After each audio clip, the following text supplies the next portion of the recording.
Amen, dis lekker om so met te kuier vanaand. Ek is definitief expectant oor wat God wil release na jou toe tydens hierdie preek. En een ding wat ek wil vra saam met van julle vanaand is dat jy saam met my sal preek. Ek het jou geloof nodig om my geloof te join vir ons land Suid-Afrika, vir ons stad, vir dit wat die Here wil doen reg rondom ons. En daar's baie ek wil maar sê wangeloof, as dit die regte woord is, en mens kom te doen met mense wat geloof verloor het vir ons land, mense wat nie meer 'n toekoms sien vir ons land nie, mense wat wil weggaan, verskillende plekke toe gaan. Maar vanaand wil ek die belangrikheid net by jou kom vestig rondom dat ek en jy is geplaas in Suid-Afrika, hier in Centurion, vir 'n spesifieke rede.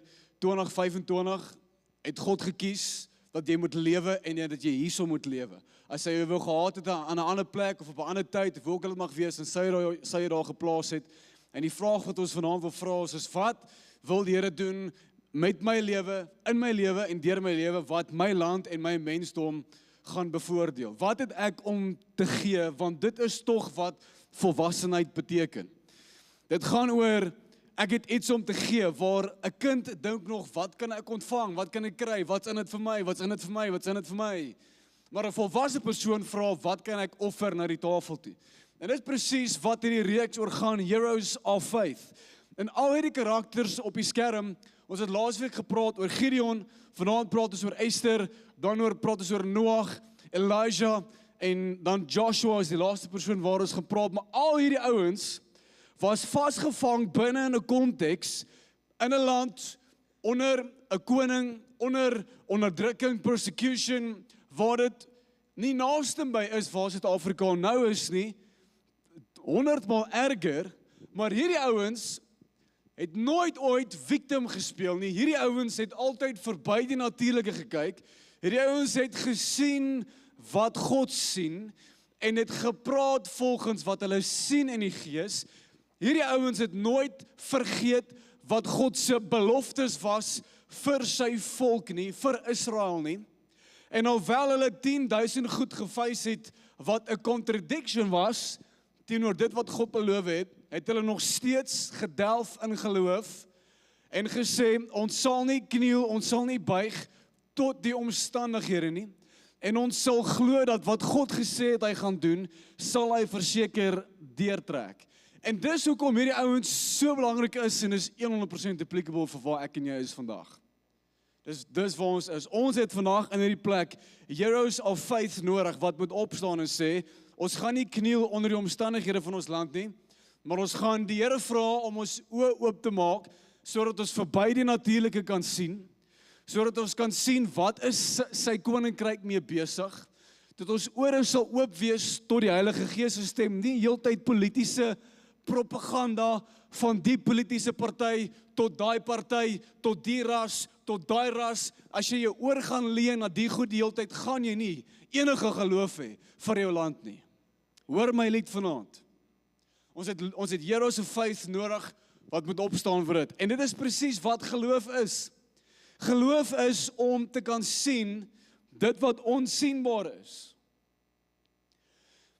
En as ek dit kan sien, gaan ek begin 'n access wat die Here klaar vir my beskikbaar gestel het. En ons het hierdie beautiful saying wat ons sê, what if the greatest heroes aren't the strongest? Want jy gaan en jy obviously disqualifiseer jouself en sê, maar ek het nie die nie, ek het nie daai nie, ek het nie geld nie, ek het nie dat nie. Dit kos niks regtig van jou behalwe jou geloof nie. What if the greatest heroes aren't the strongest, but the most faithful? God het nie jou kwalifikasies nodig nie. God het nie jou geld nodig nie. God het nie jou skills en jou talente nodig nie. Inteendeel, hy het dit gemaak. Jy kan hom nie impress met dit nie. God het net daai man en net daai vrou nodig wat sal sê, Here, ek is bereid om te doen wat U wil hê ek moet doen. Ek is bereid om committed te bly tot U beloftes. Dis al wat hy nodig gehad het. Hierdie Heroes of Faith was almal normale mense wat nie uit hoë statiese plekke uitgekom het nie, wat nie een of ander, ek weet nie, reputasie gehad het nie, wat die Here daai mense gevat het, hy het vywer op hulle lewens gaan sit, en hy het hulle in magtige posisies gaan inplaas. Dis wat hy gedoen het. So, moet jouself diskwalifiseer as jy voel, jy het niks om te gee nie, jy het baie om te gee, die Heilige Gees is binne in jou. So what is faith? Heroes of faith had the ability to see beyond the natural. They could see in the spirit what God was busy with. So Hebreërs 11 help ons natuurlik met daai ding van wat is geloof. Jy het hom al gehoor, maar hy sê so faith shows the reality of what we hope for. It is the evidence of the things we cannot see. Familie, moenie dink dat omdat jy iets nie kan sien nie, dat dit nie daar is nie. Moenie dink omdat jy iets nie kan beleef nie, dit nie waar is nie. Die geestelike realiteit, God se koninkryk, is baie meer reëel as die fisiese realiteit. Onthou net gou die orde. Spirit created matter. Materie is gebore uit die gees uit. Die geestelike realiteit, die geestelike dimensie is baie meer reëel as wat ons hierso sien. So geloof is om seker te wees oor dit wat onsienbaar is. Dan sê hy, through faith, the people in the old days earned a good reputation. By faith, we understand that the universe was formed at God's command, and what we see now, or what we now see, did not come from anything that can be seen. So, hier's wat geloof ook is. Faith is to be conscious of a reality greater than your reality. Om vir jou te sê, daar is 'n realiteit groter as die realiteit tussen jou ore. Want my realiteit is dit wat hier tussen my ore en my brein aangaan. Dis my perspektief, dis my worldview, dis my habits, dis hoe ek groot geword het, dis hoe ek dinge sien. En ek gaan en ek project my realiteit op alles anders en dink dinge is altyd soos ek dit sien. En as ek pyn beleef, en as ek wanhoop beleef, en as ek armoede beleef, en as ek rejection beleef, dan dink ek alles is so. Dis soos een man het jou seer gemaak. Een man het jou seer gemaak in jou verlede, en dan dink jy alle mans is sleg. Nou gaan jy en jy gaan sit elke liewe ou onder daai een ervaring. Dis nie die waarheid nie. Daar is 'n realiteit en God se realiteit is die realiteit. Ons het by die worship aand ook gesê, siekte in jou liggaam is definitief 'n fisiese realiteit, it's there. Maar daar is 'n groter realiteit wat God se genesingsrealiteit is. Armoede, jou bankrekening is dalk in die minus, dis daar, dis eina, dis nie lekker nie. Mense bel jou, sê, waar is die geld, waar is dit, waar is dat? Dis nie lekker om die goeders te hoor nie, maar daar is 'n groter realiteit en dit is God se voorsiening. En kan jy bewus raak van iets groter as jou omstandighede, dit gaan alles verander. Hier's ook wat geloof is. Faith is a heart that is made up. It is a heart that is not confused. So, my hart is, ek het dit uitgemaak. As ek glo dat God sê, hy is goed en hy is vir my, dan gaan ek dit nie doubt nie. Alhoewel my emosie en my omstandighede nie align met dit nie, gaan ek nie confused raak oor wat God sê nie. Iewers moet jy op 'n plek in jou lewe kom waar jy sê, ek glo wat ek glo, no matter what, I'm not gonna doubt. Partykeer voel dit vir jou, God is nie by jou nie. Maar ek glo nog steeds, dat God is by my, of het nou so voel, of het nou nie so voel nie, ek gaan nie confused wees oor hierdie goeters nie. Wil God my bless? Ja, hy wil. Wil God die beste vir my hê? Ja, hy wil. Maak jou mind op oor dit en glo dit en stiek by dit. Amen. Dis nou nie die een dag is hy vir my en die volgende dag is hy nie en nou weet ek nie wat om te bid nie en dan raak jy soos hierdie skrifvers in James 1. Ag, ekskuus in waar gaan ek nou hierso? Hy is nou hier weg.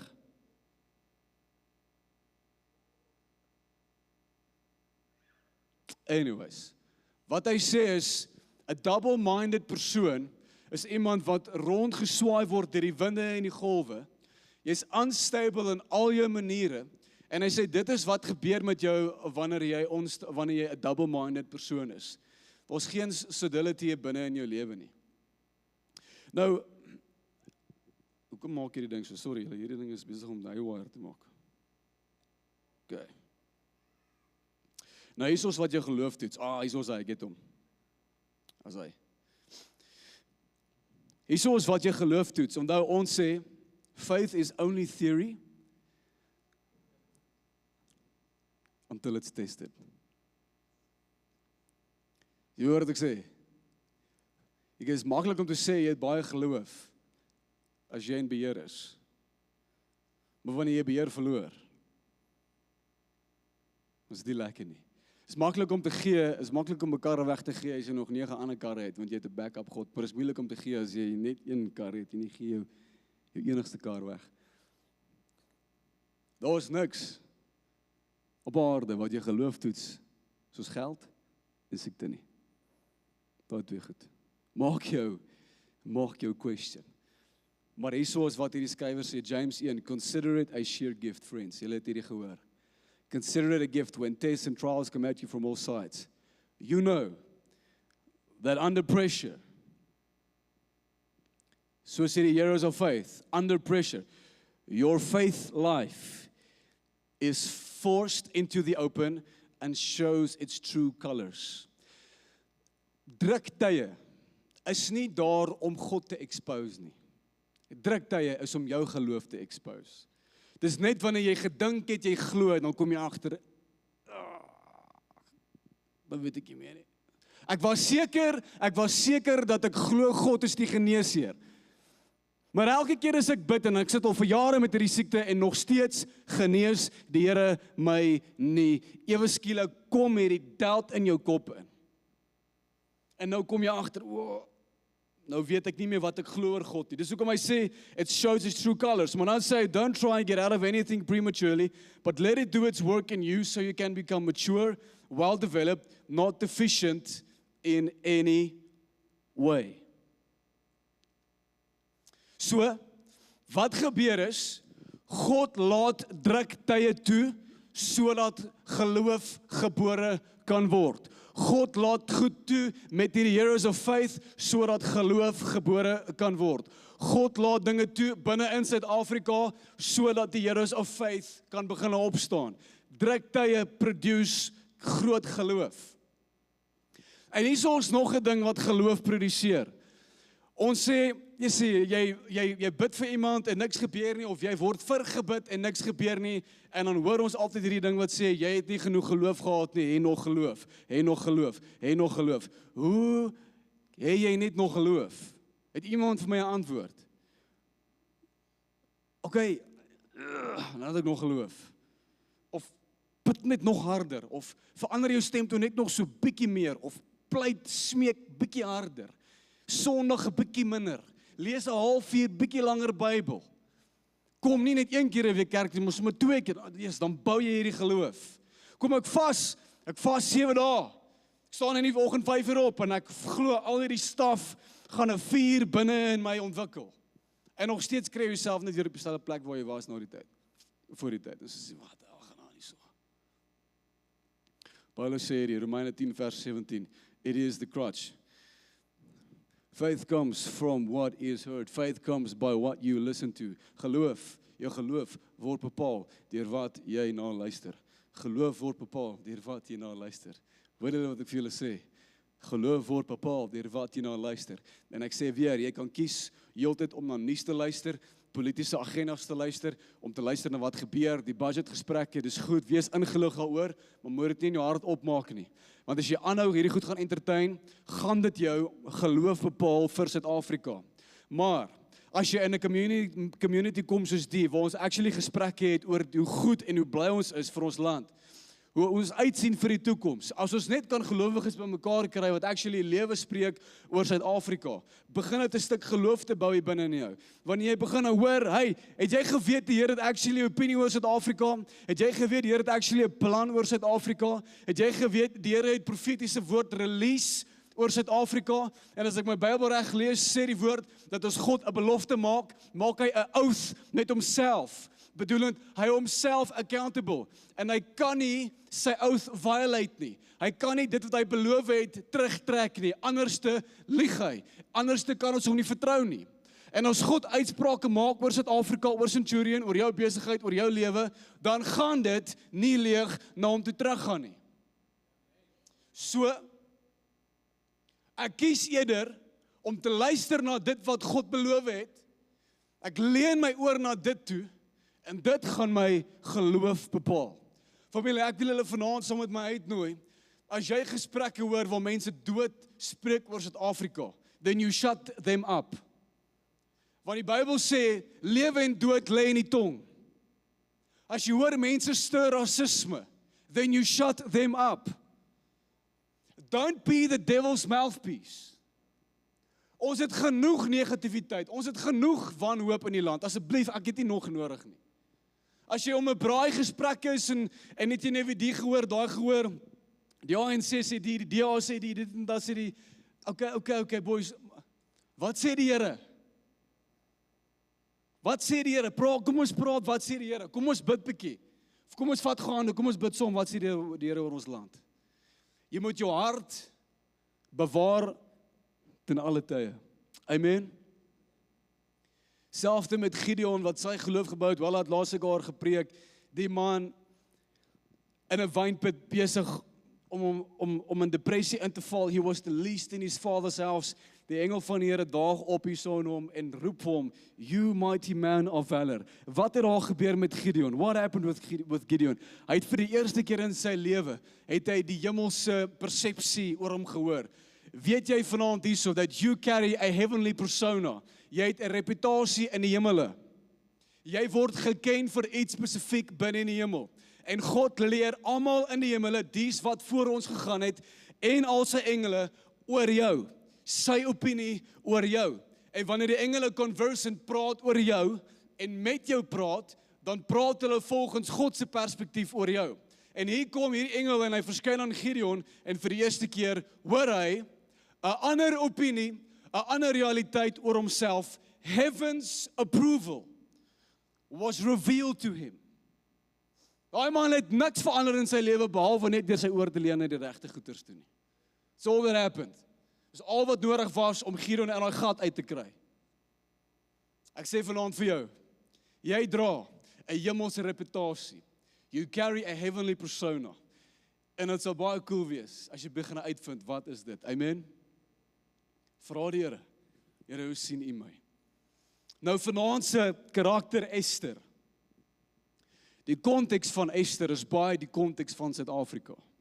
Die konteks waarin hierdie storie afspeel is baie related met waar ons vandag is. En Jesus kom en hy plaas Esther, 'n Joodse vroutjie, 'n mooi vroutjie, maar sy was 'n baie normale, average vroutjie.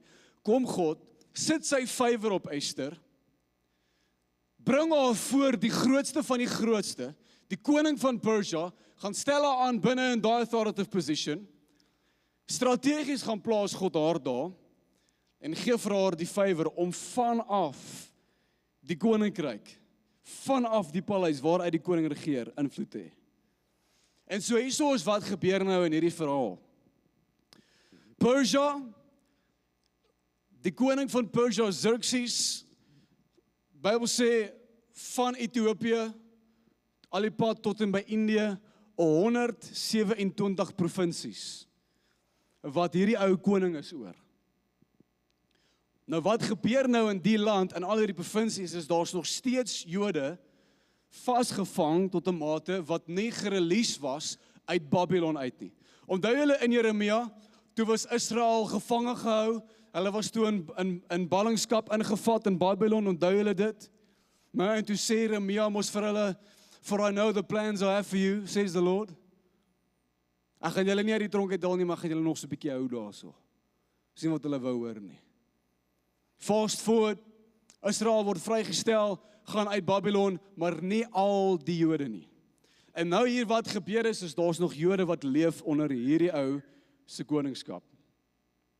En so kom hierdie ou, en ek wil graag vir jou net so 'n paar belangrike karakters uitwys binne in hierdie verhaal. So jy het nou gehoor, hierdie ou koning oor alles, aan sy regterhand was die man Haman. Julle kan wys hoe hy lyk.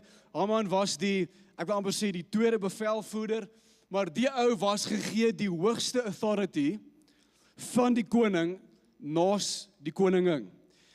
En die verwagting was gewees dat as enige iemand verby Haman stap, dat hulle sou kniel op hulle knieë en dat hulle hom sou honor en eer wys en respek wys teenoor hom. En die ou het gegaan en hy het geregeer volgens en namens die koning. Die derde belangrike karakter binne in die storie van Esther was Mordekai gewees.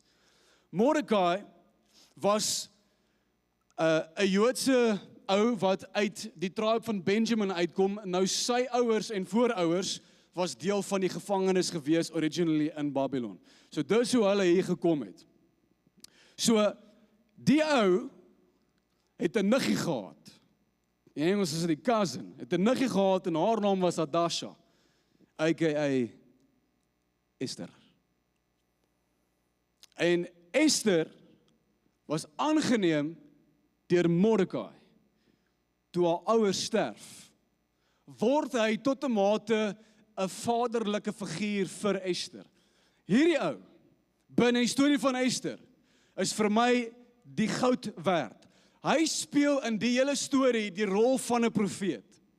Hy speel die rol van God se mouthpiece. Hy is die een wat in Esther se oor ingepraat het die hele tyd. Hy is die een wat Esther die hele tyd herinner het aan hoekom sy is waar sy is, hoekom sy die posisie het wat sy het, en om nie sidetrack te raak tot wat God haar vergeroep het nie.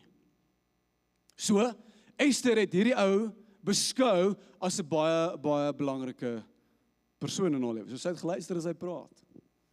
En toe nou wat hier gebeur is, koning Xerxes, sy ex-vrou irriteer hom toe, sy submit nie onder hom nie, hy raak ontslaaf van haar, hy sê vir sy mense, gaan na al die provinsies toe, gaan kry die mooiste meisies, hy kort 'n nuwe koningin. En hierso, toe wen Esther die beauty pageant prys. Sy is die mooiste, die pragtigste, en die koning was super aangetrokke, tot hy het so baie van haar gehou, dat hy haar toe nou die volgende koningin gemaak het, van Persia. Nou kom hierdie Haman oukie, die regterhand, die slang. Wys 'n bietjie daai prentjie van Haman, ons kan sien as ons oor hom praat, daai ou. Jy kan soms sien, hy lyk of hy iets knyp, dit lyk of hy iemand 'n doring in sy toon gesteek het of iets. En hy stap verby Mordekai, en Mordekai weier om sy knie te buig voor die ou. Mordekai was 'n Jood. Die ou vat soveel offense, soveel pride in sy hart, vat soveel offense, dat hy teruggaan na die koning toe en hy sê, hierdie Mordekai ou, ons moet hom vermoor. Maar nie net hom nie, al die Jode. Praat van rasisme. As jy gedink het rasisme vandag is 'n big deal. Rasisme daai tyd, 10 maal erger. Target 'n etniek groep, target 'n groep, die Jode, en sê ons gaan hulle almal vermoor. Dink gou in die konteks van Suid-Afrika, imagine gou, 'n sekere groep mense sê, ons gaan 'n sekere ras uitwis uit hierdie land, ons gaan hulle almal vermoor. Dis presies die konteks wat hier gebeur, omdat Mordekai besluit dat hy gaan nie sy knie buig tot hierdie koning, tot hierdie ou nie. Maar wat hierdie ou vergeet het, was dat Mordekai het klaar favor by die koning, want die Here is baie slim, die Here werk met 'n plan, want wat gebeur het net so rukkie voor hierdie, was Mordekai het gehoor hoe 2 wagte met mekaar praat om die koning te vermoor. Mordekai expose dit aan Esther. Esther gaan na die koning toe sê, daai 2 braas daarso, hulle wil jou doodmaak. Die koning sê, wie het jou gesê van? Sy sê Mordekai. Hy besluit toe om Mordekai te eer, hulle skryf dit, dateer dit op in scrolls. Verhef Mordekai, wow, great ou, hy het die koning se lewe gespaar. Nou kom hierdie ou en sê, ons moet daai einste ou wat die lewe gespaar het, ons moet hom vermoor. Die probleem nou was vol alkohol. The banquet gehad. Is nie sober, completely sober gewees nie.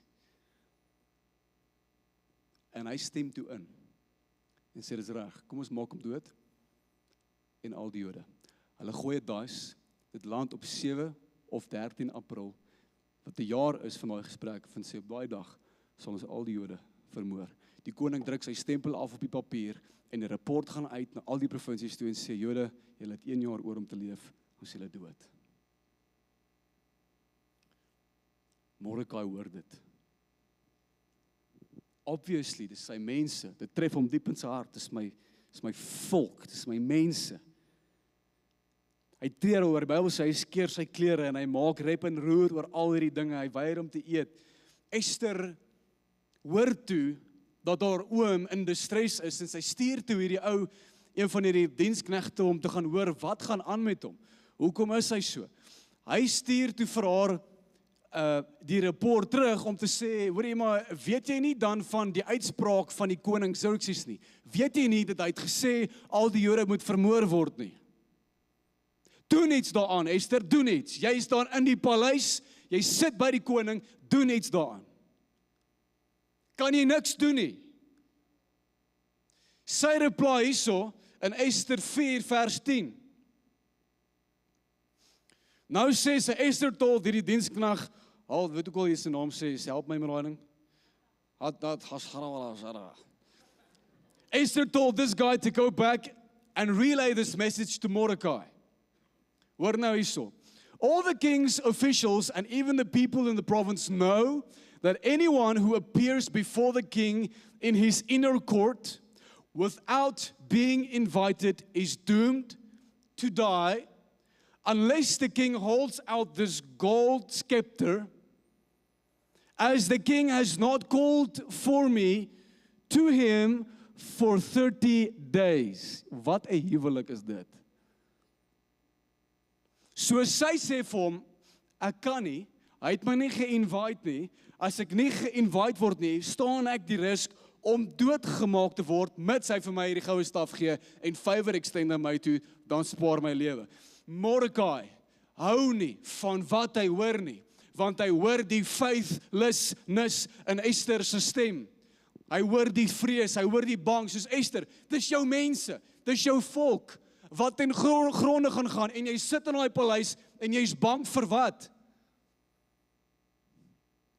En Mordecai kom, en hy herinner God, nou luister, sy kort geloof. She doesn't have faith. En hy stuur vir haar 'n boodskap, en sy begin weer geherinner te word, onthou ons sê, geloof kom na wat jy nou luister, en sy luister wat haar oom vir haar sê, hy moedig haar aan om te sê, onthou hoekom jy is waar jy is, en hy stuur toe hierdie diensknegt terug, vers 13, Mordecai sent this reply to Esther, don't think for a moment that because you're in the palace, you will escape when all the other Jews are killed.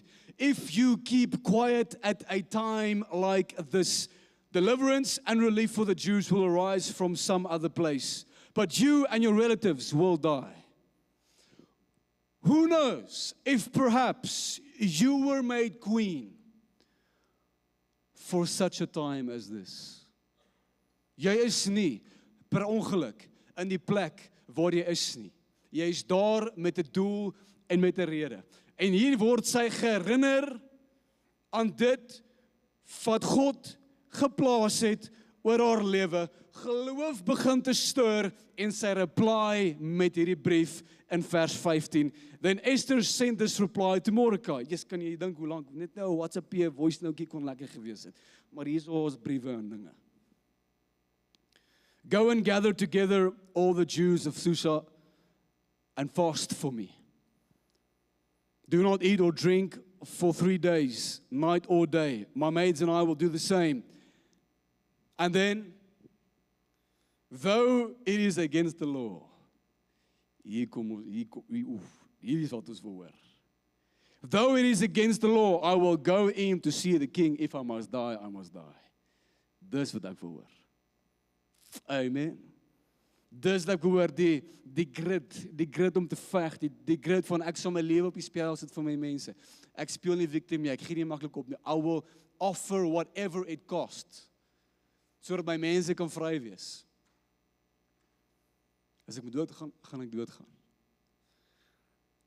Esther gaan in. En toe sy instap om met die koning te praat,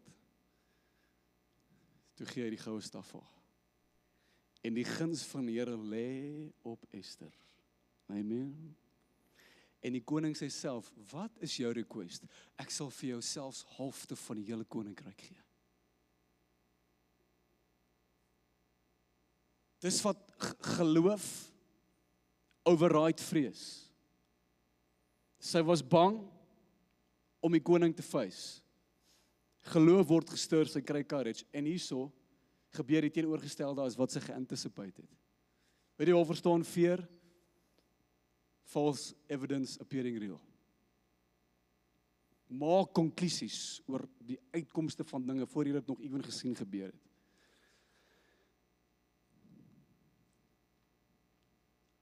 Sy swaai die koning. Sy swaai sy hart.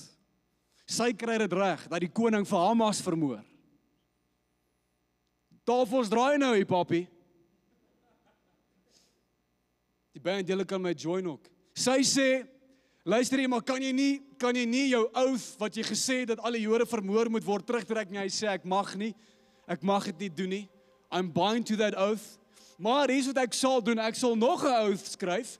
So in hierdie oath met my vingerstempel gaan ons sê, Jode, as die 13de April kom, gee ek julle die reg om terug te veg. En die guns van die Here op daai dag was op die Jode en die Jode vermoor al die ander manne. En die Jode is toe victorious oor al die ouens wat hulle wou vermoor. En hier kom God en hy gebruik 'n normale vrou, sit haar in hierdie posisie en sê ek plaas jou daar, vestig my koninkryk net daar waar jy is. Nou hier is een van die key scriptures wat ek vanaand met jou wil share voor ons gaan worship. Deze kan vir ons opsit, dis Proverbs 18 vers 16. Check hierdie. A man's gift makes room for him and brings him before great men. Die Here het hierdie gift op Esther gesit. Hierdie anointing op haar gesit. Haar beauty, dit wat die Here vir haar gegee het. Daai het vir haar deure oopgemaak. Nie haar kwalifikasies nie haar familie nie, inteendeel dit het teen haar getel. Ek sê vanaand vir jou, die gift wat die Here op jou lewe gesit het, gaan jou voor great men sit, gaan vir jou deure oopmaak wat jy nie vir jouself kan oopmaak nie. Dis goeie nuus. En miskien vanaand hou jy dalk nie van die posisie waarin jy is nie. Hou jy dalk nie van die plek waar jy by werk nie. Wat as ek vanaand vir jou sê, die Here het jou daar strategies geplaas? Ja? Wat as jy ook soos Esther herinner moet word, sê Here, hoekom is ek hier? Wat moet ek vestig?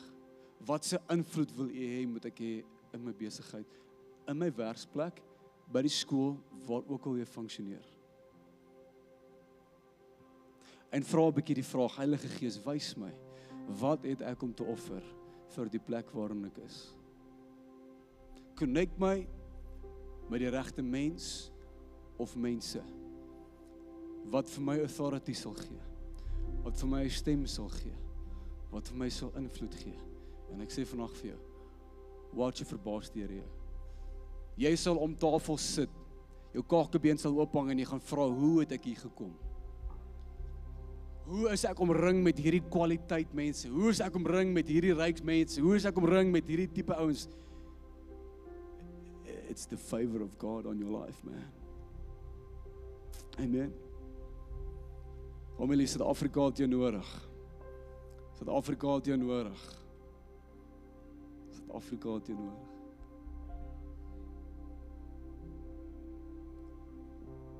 Wil jy saam met my staan, asseblief? Ek gaan vir ons bid.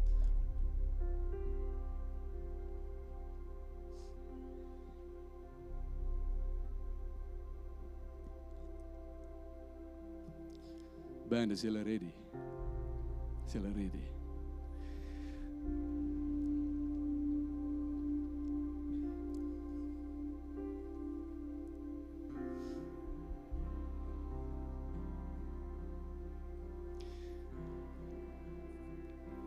Kom ons sluit die oë, bid ek vir ons.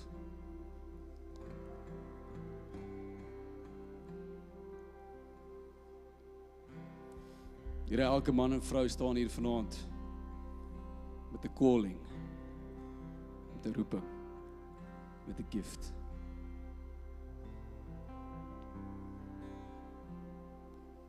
Kom wys ons, Here, hoekom U ons geplaas het waar ons is.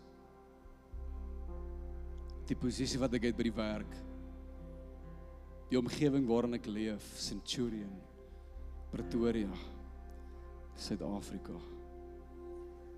My land, my mense, my volk, my medemens. Here, kom wys ons wat ons het om te offer vir ons land.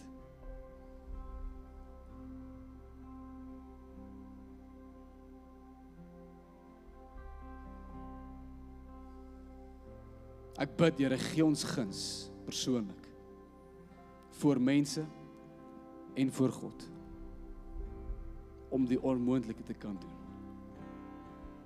Ek bid, Here, gee ons daai gift of faith. Gee ons die vermoë om te kan sien verby die natuurlike. Om te kan sien wat U mee besig is, Here.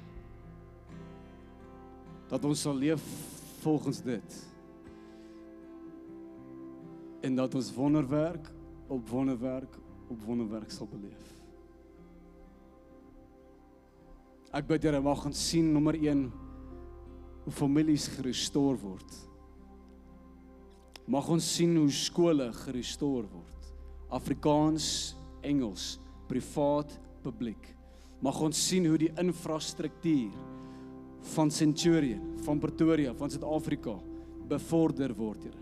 Mag ons sien hoe ons munisipaliteite opgerig word, Here. Mag ons sien hoe U die regte leiers in posisies plaas, sodat ons land geregeer word op 'n goddelike manier, Here.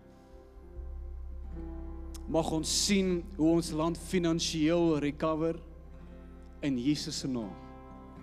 Mag ons sien hoe ons mense prosper, wit, swart, Indiër, Asian, kleerling, elke ras wat in hierdie land is, Here, mag ons sien hoe elke mens prosper. Mag ons sien, Here, hoe armoede verminder. Mag ons sien hoe crime verminder. Mag ons wonderwerk op wonderwerk op wonderwerk sien gebeur voor ons, Here. Give us that gift of faith. Ek bid dit in Jesus se naam. Amen. Amen. Kan ons vir Jesus net eer, net 'n handklap gee? Amen. Kom ons worship. Let's go.